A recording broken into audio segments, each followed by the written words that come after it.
कैलासवासी हिरालाल काका कमी शिकले असले तरी कुटुंबाला उच्च शिक्षित केले। आमदार डॉक्टर विजयकुमार गावित। हिरालाल काका चौधरी यांच्या उत्तर कार्यानिमित्त हजारो नागरिक उपस्थित। सामूहिक श्रद्धांजलीसह विविध मान्यवरांनी काकांच्या कार्याला उजाळा दिला। समाजासह अनेकांना शैक्षणिक व सामाजिक क्षेत्रात काकांनी केली मदत। नंदुरबार येथे सामाजिक व राजकीय क्षेत्रात गेल्या 60 वर्षाच्या कार्यकाळात आपल्या कार्याचा ठसा उमटविणारे, विविध क्षेत्रात तसेच विविध ठिकाणी सामाजिक पदांवर असलेले अखिल भारतीय तैलिक महासभेचे प्रांतीय उपाध्यक्ष कैलासवासी काकासाहेब हिरालाल मगनलाल चौधरी यांनी आपल्या समाजासह विविध समाजाच्या विकासासोबत शैक्षणिक क्षेत्रात उल्लेखनीय कार्य केले असल्याचे आमदार डॉक्टर विजयकुमार गावित यांनी सांगितले। कैलासवासी हिरालाल काकांचे दिनांक 15 नोव्हेंबर दुःखद निधन झाले होते। त्यांचे उत्तर कार्य आज येथील काकासाहेब शैक्षणिक संकुल येथे घेण्यात आले। यावेळी मोठ्या संख्येने समाज बांधवांसह नागरिकांनी हजेरी लावली। यावेळी सामूहिक श्रद्धांजली झाली तसेच त्यांच्या प्रती अनेक मान्यवरांनी मनोगत व्यक्त केले। त्यांच्या कुटुंबियांना आलेल्या नागरिकांनी सांत्वन केले।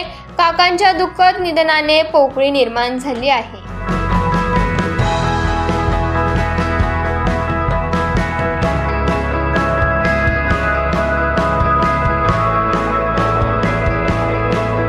आणि काकाने सातत्याने आम्हाला मार्गदर्शन केलं, मदत केली।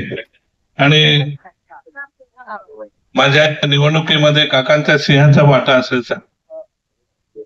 काकांचं संघटन मोठं होतं, वेगवेगळ्या समाजातील लोकांवर त्यांचं प्रेम आणि त्या समाजातील लोकांचं काकांवर एक श्रद्धा, काका एक श्रद्धास्थान त्यांचं बनलेलं होतं।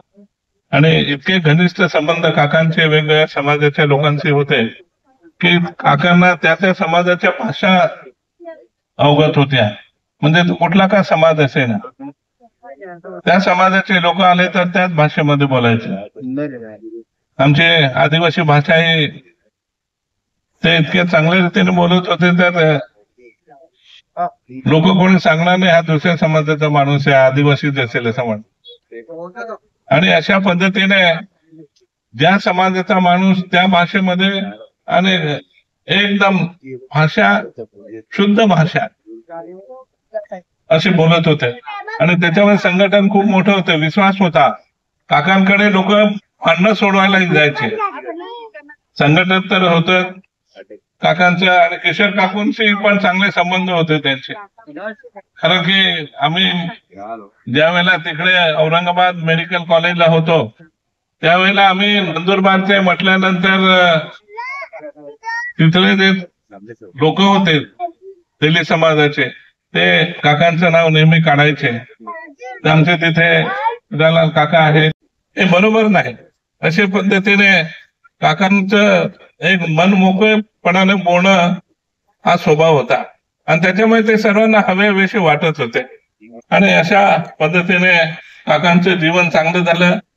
मी मागे सुद्धा म्हटलं तर काकांनी आपलं शिक्षण जरी जास्त झालं नसेल तरी आपल्या कुटुंबातील पोराबाळांना किंवा गोरगरिबांच्या मुलांना सुद्धा शिक्षणाची सोय व्हावी म्हणून हे एज्युकेशन संस्था काढली। त्याच्यामधून मुलांना गोरगरिबांना शिक्षणाची सुविधा या ठिकाणी उपलब्ध करून दिली।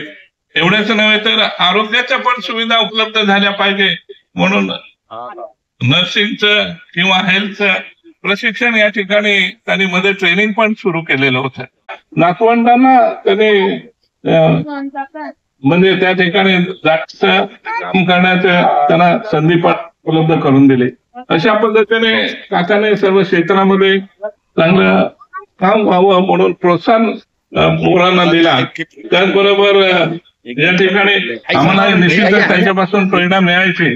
काका मला सुद्धा केव्हा केव्हा सांगायचे, मला म्हणायचे साहेब हे चुकतं आहे, ते आपण बरोबर केलं पाहिजे। आणि अशा पद्धतीने आम्हाला एक मार्गदर्शन करणारे नेतृत्व या भागामध्ये होतं, एक श्रद्धास्थान आमचं होतं। आणि हे श्रद्धास्थान या ठिकाणी आम्हाला सोडून गेलं, त्यामध्ये खूप मोठी पोके निर्माण झाली। एक वरिष्ठ माणूस असं राहिला नाही की त्याला जाऊन आपण सांगू शकू तुम्ही काहीतरी बोला, तुम्ही काहीतरी मार्गदर्शन करा। अशी व्यक्ती आज आपल्याला या नंदुरबार शहरामध्ये दिसत नाही आणि म्हणून ही पोकळी भरून निघणं अत्यंत कठीण आहे. तरी पण निश्चितच काकांचं जे मार्गदर्शन केलं, त्यांचं जे आम्हाला शिकवण होती, ती शिकवण निश्चितच आम्हाला उपयोगी पडेल असं या ठिकाणी सांगतो. माझ्या वतीनं, माझ्या कुटुंबाच्या वतीनं आणि माझ्या पक्षाच्या वतीनं मी हिरालाल काकांना भावपूर्ण श्रद्धांजली वाहतो.